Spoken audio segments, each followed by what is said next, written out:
প্রিয় দর্শক, আসসালামু আলাইকুম। দেশ থেকে আনা খেজুরের রস দিয়ে আজকে আমি সিন্নি রান্না করেছি। 5 লিটার রস জাল করে অর্ধেক করে নিয়েছি, 2.5 লিটার করে নিয়েছি।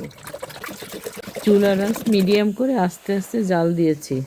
রস জাল করার সময় ফেনা উঠবে, ফেনা ফেলে দিতে হবে।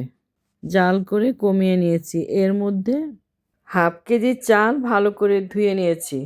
তারপর দিলাম গরম মশলা, 2 এলাচ, 2 টুকরা দারচিনি, 2 তেজপাতা।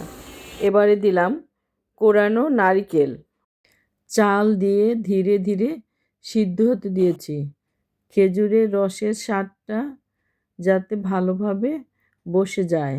সিন্নি হোক বা পায়েস হোক, স্বাদটা একদম দেশের মতো করে রান্না করেছি। নামানোর আগে 1 টেবিল চামচ আদা বাটা দিয়ে দিলাম। ধীরে ধীরে একটু ঘোটা দিয়ে দিয়েছি। এতে সিন্নি আরও সুন্দর ও মসৃণ হয়েছে। তৈরি হয়ে গেল শীতের স্পেশাল পায়েস অথবা সিন্নি। স্বাদটা একদম দেশের মতো। সিন্নি গরম গরম বাটিতে ঢেলে রাখতে হবে। এবারে গরম গরম বাটিতে তুলে নিয়ে আমি পরিবেশন করব। ঠান্ডা হলে শক্ত হয়ে যাবে। রেসিপি ভালো লাগলে লাইক, কমেন্ট ও শেয়ার করতে ভুলবেন না। সবাই ভালো থাকবেন। আল্লাহ হাফেজ।